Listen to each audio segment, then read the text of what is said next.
Hey guys, it's Michael from chesslifestyle, and I'm here for another morning speed run.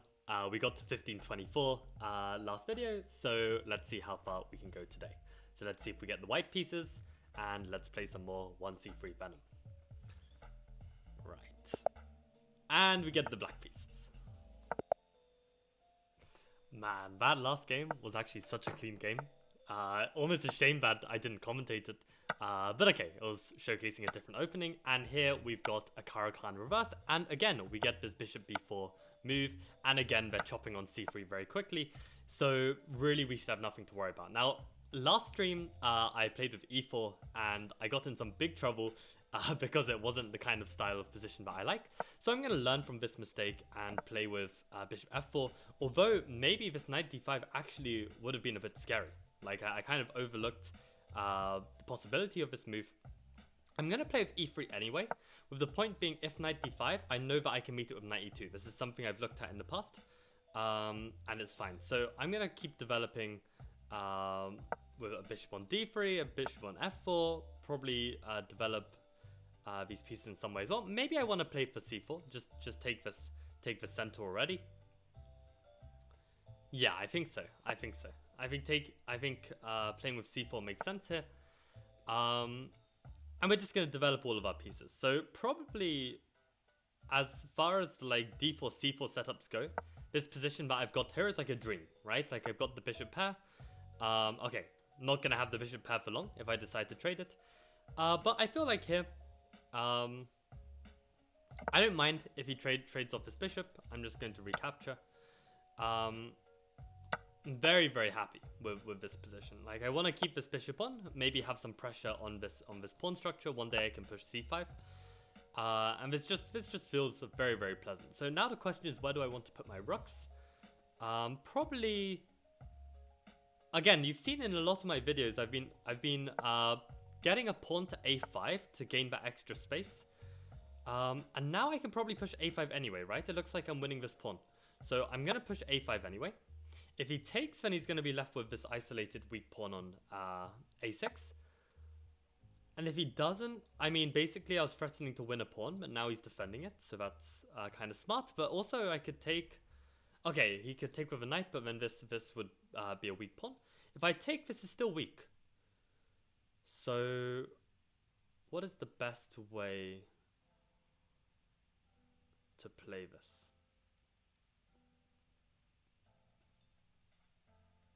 I think I want to create for weakness, you know? If he takes with a knight, okay, he does. Then we're gonna just play against this weak pawn. And where do my pieces belong? Probably a rook on a5. As long as I'm not dropping this pawn.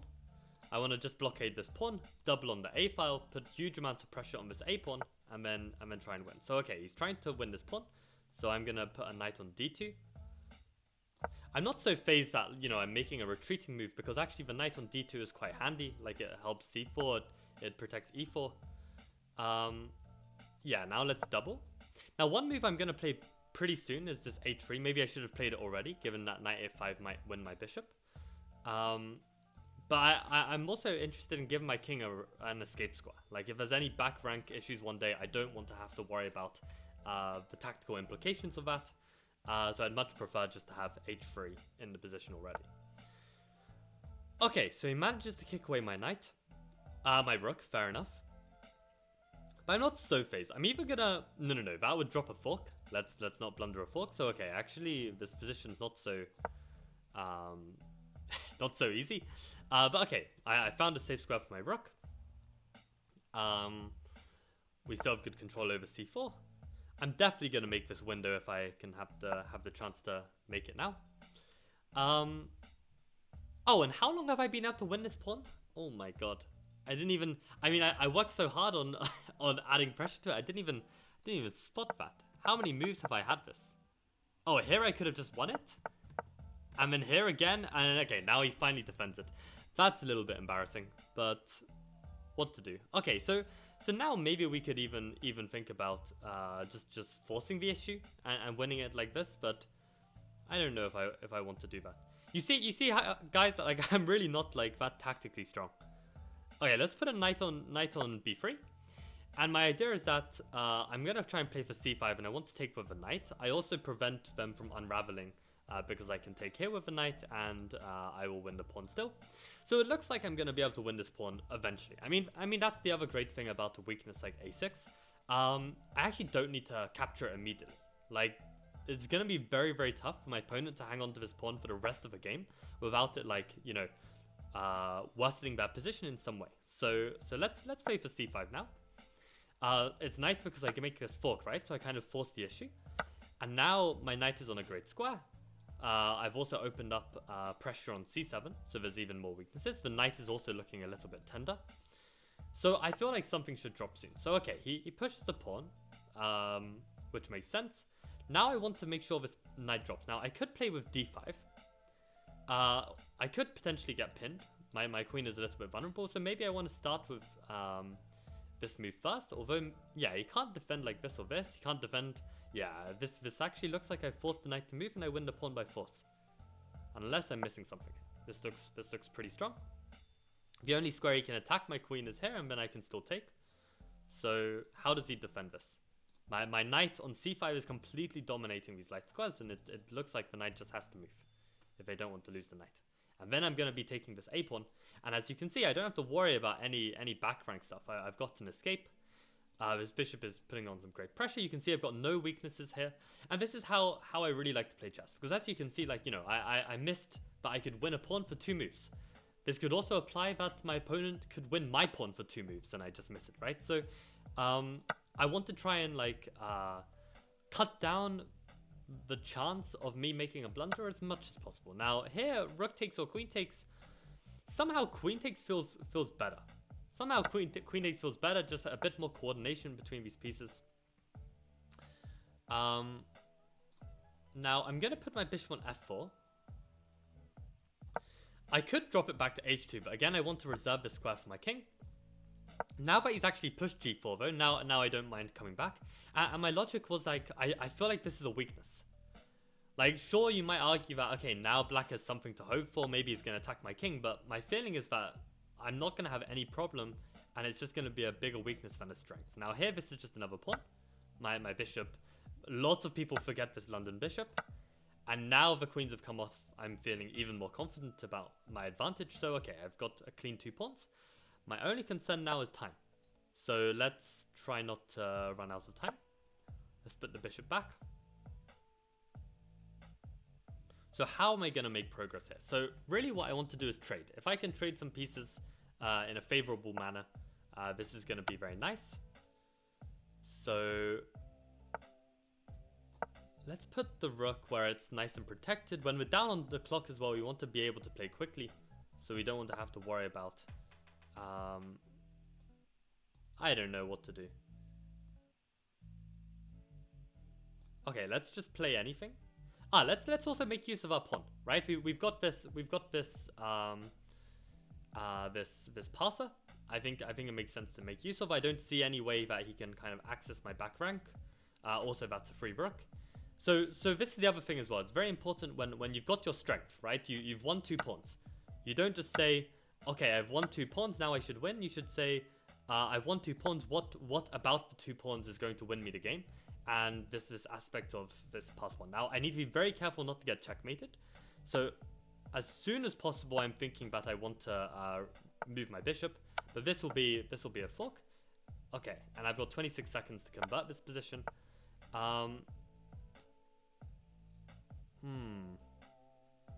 I can even give this and pick up this knight. This knight's going to be super annoying, so I'm very glad to get rid of it.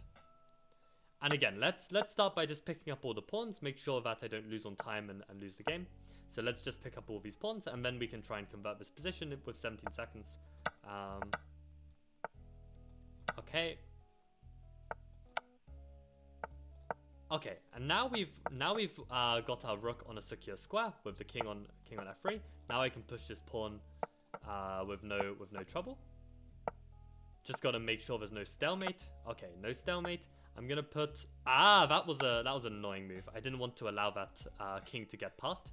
I wanted to make it nice and easy, so that was a bit careless of me. But okay, this is still now completely winning. And a simple lawnmower checkmate, as I learned it, or a ladder checkmate, and we get the W. Nice. So yeah, this game, yeah, as you can see, like tactically again, I was a little bit dodgy, missing that free pawn. But ultimately, yeah, when it's such a big weakness, it's probably going to be very difficult to hang on to for the rest of the game. So sometimes you can even wait to take that pawn. Like, it's not going to go anywhere. Okay, very nice. Let's play one more game. Okay, another white pieces. And again, we get an instant e6, right? So, wow, with queen e7. Now again, I'm getting really baited to play with e4 here, but I'm going to stick to my guns and play bishop f4. I mean, I've still got a little bit of trauma from yesterday where I somehow managed to mess up, you know, just develop all my pieces, control the center, and blunder a piece on, like, from the opening, right? So let's see what opening he's going to go for. So maybe somehow I've kind of almost justified his opening play. And actually, in my rambling, I've actually made a mistake here. Generally, when we're playing against these kind of like Indian style setups, it's a good idea to develop the king side first, and only then develop the queen side. So sometimes this knight wants to retreat here in the case of this push. But here my opponent's playing some really wacky moves. He's castled on the queen side. I'm gonna start advancing on this side already. And definitely a5, c4 is a way that you can definitely break open that position. And given that I haven't moved my bishop yet, I think I'm going to try this. Wow, this guy is really wild. I don't think this guy is going to survive. And yeah, my king is in the center, but ultimately, the center is very close. It's not opening anytime soon. And his king is just completely getting ripped open, right? So I think we're doing more than okay here. I'm going to bring in all of my pieces. If he takes, I'm going to take with the pawn and promote and get a queen.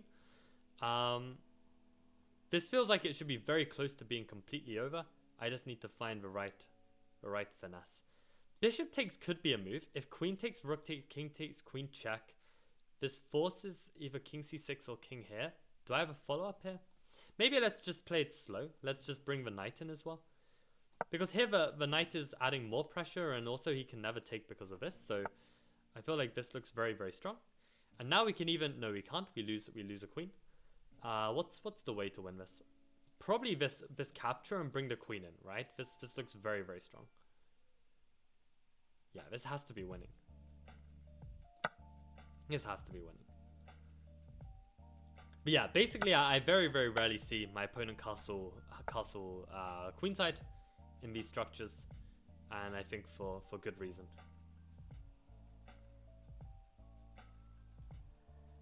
So in this position, I'm very tempted to play this just to threaten mate in 1. I don't know if I've got like a better way of doing this.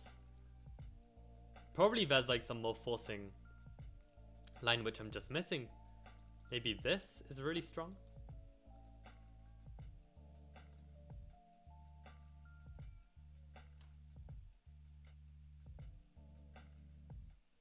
But maybe he goes king d7.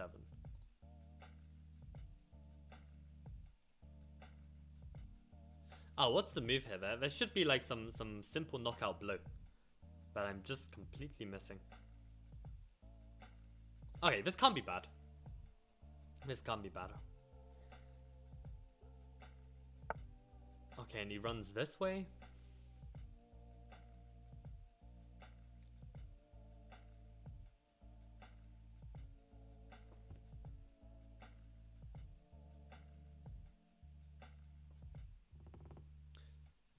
Okay, you know what? When in doubt, just get my king even safer.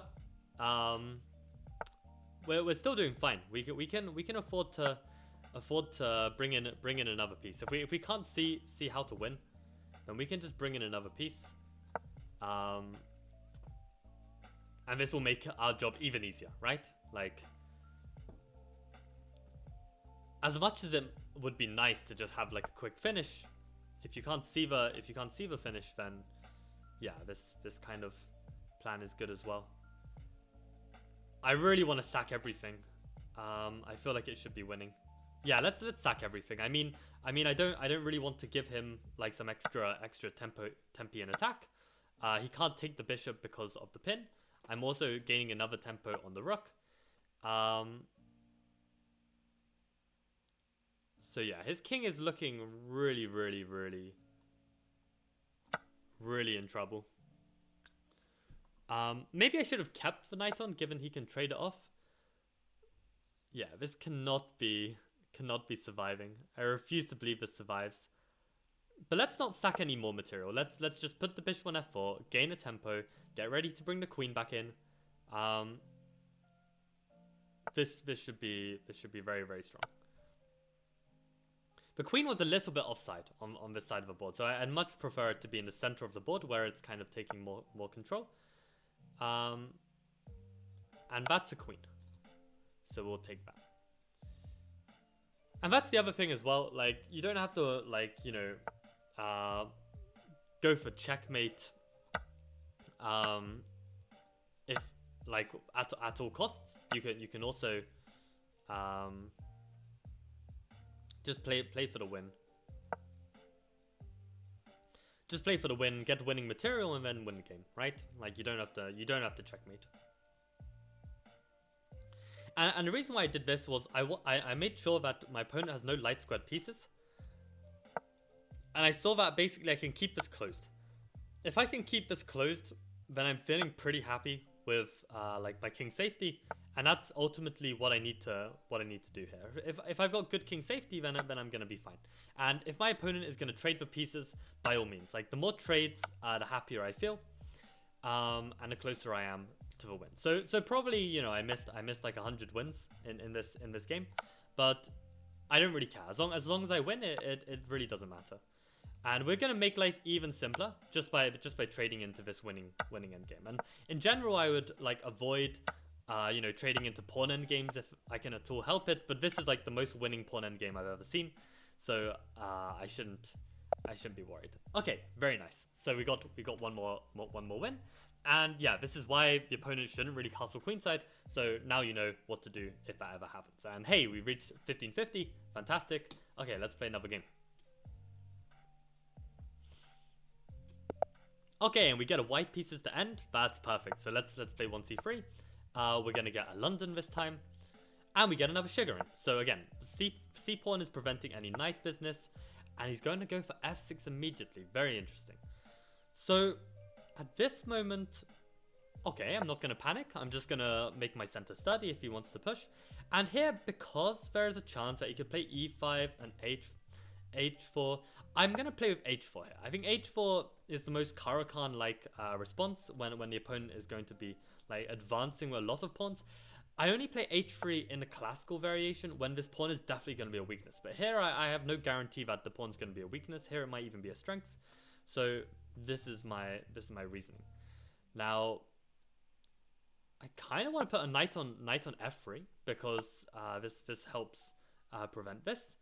And okay, interesting. My opponent is trying to castle queenside. So let's complete our development.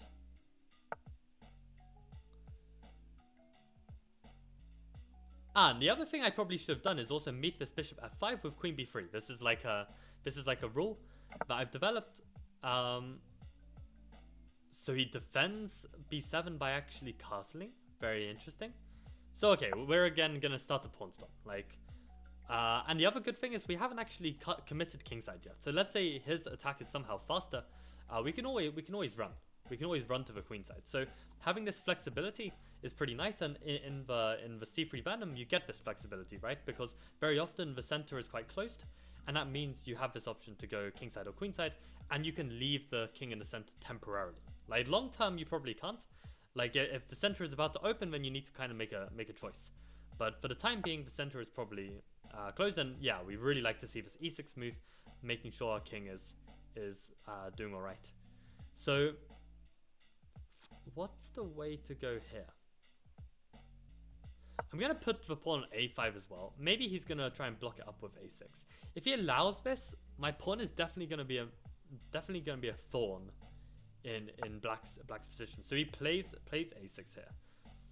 This guy's playing much better than my previous opponent. I'm probably wanting to play c4. I don't know if I want to give up this square though. That's my concern.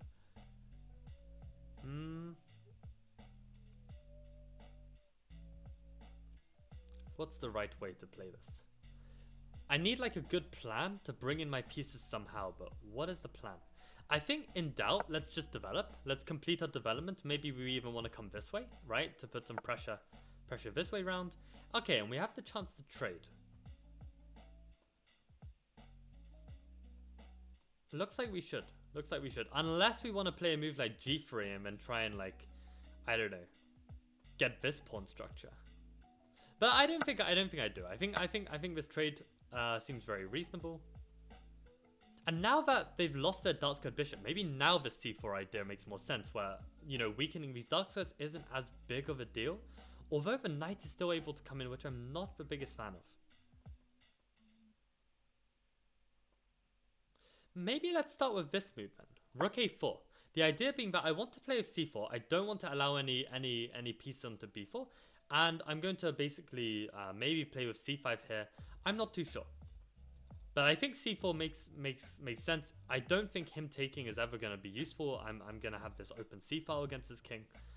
So I think c4 makes sense. My only concern is that if somehow like I can't actually make a breakthrough on this side, if I just get blocked, that's my concern. So maybe I need to actually aim to take, and then rush this pawn forward, right? Like if I can get this structure, then I have this like minority attack type pawn structure again, and I can start pushing and try and win this way.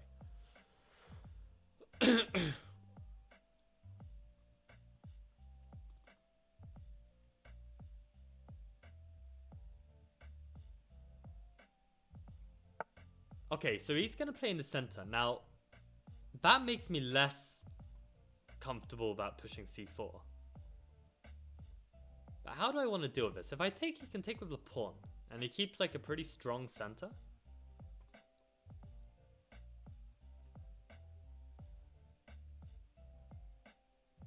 To be fair, if he takes with the pawn, that also gives up the square, and there's some pressure here. I know he's got a knight here to hold.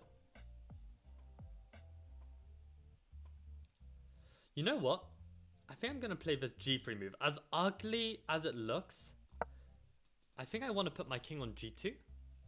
And we're going to get this kind of Gurgenitsa style pawn structure. Now this is easier for me because I've got experience of the Gurgenitsa. Now here, my intuition is to take with the knight, not with the pawns. But maybe this pawn is tempting as well and get this minority attack pawn structure. Like what's going to be better? Maybe this is actually the cleanest. I've got control over b4. I just take back this way. His king is on this side as well, so that means any play on the queen side is going to be even easier. Now the reason why knight takes could have been good is if it forced another trade, because the more trades the better, I feel like. But yeah, I think this looks very promising actually. If I can play like queen c3, there's no knight coming into e4 anytime soon, and just quickly rush this b4, b5, I think this looks really good. So it looks like there's definitely some idea of this coming. I'm just going to ignore it. I'm going to play queen c3. I'm going to push this, and I'm going to keep my king in the center for now. I'm going to always be looking. Is there any problem? Is there any problem? Is there any problem? And maybe at the last minute, I will either castle or play king f1, king g2.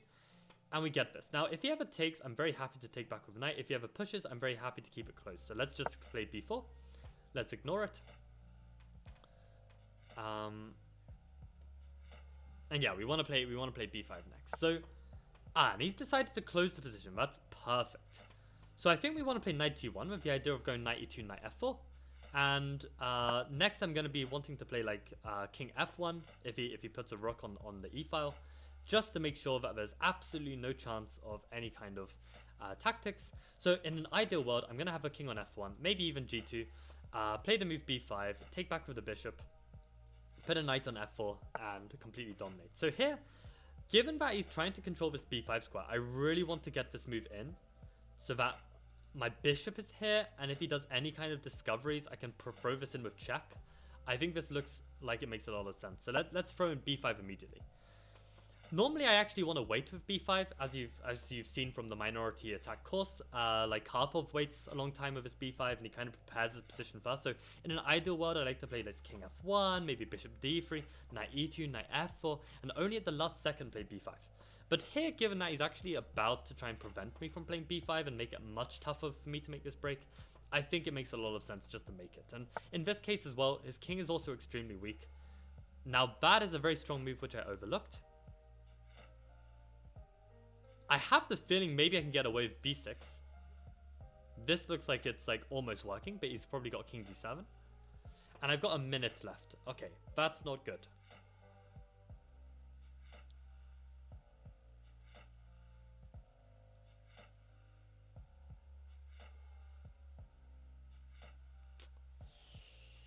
Okay, we're gonna play the player. We're gonna play the player.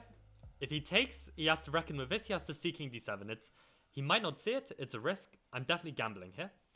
And maybe this is actually why Karpov waits, right? Maybe I should prepare this more, even if he got some short-term control like this. This knight e7 was a fantastic find. Really, really good find. Okay. Somehow that feels wrong. I'm gonna take. So, okay, maybe I got a bit lucky there. Like, he didn't find the way through. But okay, I had like 1 minute, I needed to make a call. Now, he's got a light squared bishop only, which means that I should put all my pieces on dark squares to avoid any problems. I'm definitely going to be playing knight e2 soon, and I would welcome a trade of this light squared bishop. I feel like his bishop is strong. Now, we're both down to 30 seconds each. Let's develop. Long term, I feel like this is definitely something I can go for.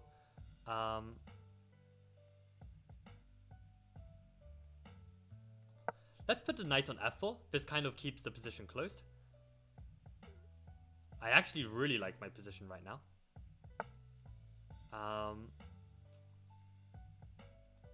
Let's get the king off this line. Like I never like an enemy piece on this line. And let's just win a pawn because his king is on my line. So these are the kind of details that are useful to spot. Okay, now we are gonna have to just like scramble a bit. He's moving back and forth. I wonder if we can trick him. I'm a pawn up, so I don't mind trading.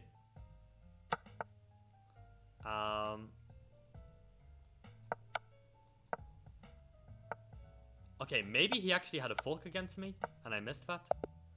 And okay, I get the W on time. I mean, that was very, very messy at the end.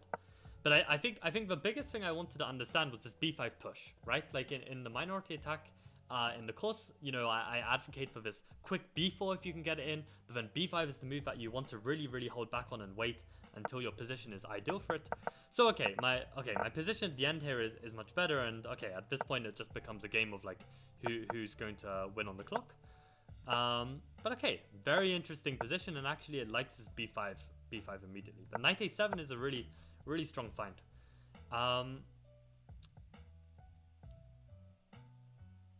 Right. So interesting how it gives bishop d1. Right? And let's say if they move a knight somewhere. Let's say they play knight a7. And we drop our rook back to a1. And let's say they go all out with trying to hold this. And we go knight e2. And they go c6 or something. Yeah, it looks like we're not going to get our b5 move in, but I guess there is still play, right? We can still play again on the c5 square, maybe even queen c5, and try and enter on the dark squares. Maybe there's still some future here. Maybe there's some future. But yeah, b5 is a really interesting choice. I guess actually, yeah, according to Engine, like plus 0.6, right? This is the correct choice if we can get it in. Knight a7, fantastic move from the opponent. And here I played b6. So I played the best move, but I didn't believe in my move. I really thought he could take my rook.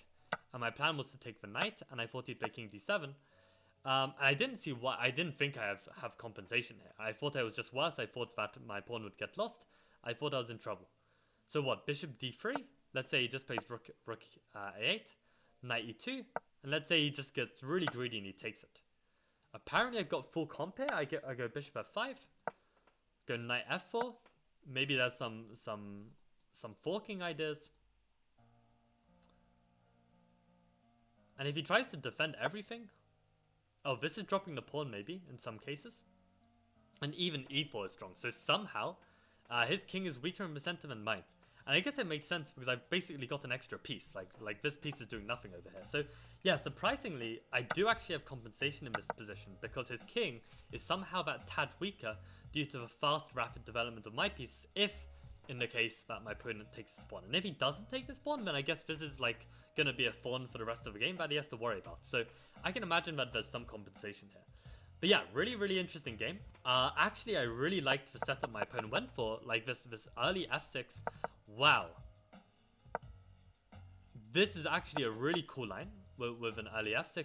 I guess I'm going to need to play knight f3 sooner. That's something I've learned. I need to play knight f3 sooner, maybe to prevent this e5 push. Because yeah, if I play knight f3 sooner, then actually how does he push e5? He can't, right? He has to then play for g5. But how does this go? Is this actually strong? h4 here? And g4? Okay, it says that black is better, but I don't believe it. Like this is kind of like this kind of advanced type setup where I'm really happy to get these close structures. I don't mind this at all. I don't mind this at all. This is like a dream. This is a dream Caro-Kann where basically the king side gets closed, and okay, chess.com engine can say what it likes. I don't believe it. So maybe in that case, if this is the only fear, this g5, probably we need to be a bit more cautious about black just getting an e5 for free, and we need to play a move like knight f3 first. And then this looks nice. But what if they just play bishop f5 and they try and play for the same plan as in the game? Well, bishop f5 is met by queen b3 as always. And yeah, queen d7. Oh, then we enter some shenanigans of this. Oh dear. I don't know if I want to take on b7, to be honest. Although we're taking on c7 as well. This probably needs some concrete analysis. Although at first glance it seems alright. It seems alright, this position, because we can play knight d2. Maybe we could even take the queen first. But I don't see this rook like, you know, causing us too much damage. We can play e3, develop, and it looks like we've gained a pawn. I don't see how we're doing so bad here. So it looks like we're fine actually. So I think that's something to remember. If any of you are joining the stream, like maybe like g5, we can just play it in like a Caro-Kann way, get this closed kingside, and we're completely happy. If they try and play for the plan in the game, we just make sure to meet this bishop f5 with queen b3, and it's going to be very hard to do a very quick castles queenside. But yeah, very, very interesting line. I think this was the strongest opponent I faced on this speedrun so far. But yeah, glad I could get the W again. So we crossed 1550, hopefully 1600 tomorrow. And thank you guys all for watching. So thank you to the Patreon subs, the YouTube members. Really appreciate your guys' support. And of course, everyone who is joining C3 Venom and taking a leap of faith into this unexplored opening. Okay, thank you guys, and see you tomorrow. Bye.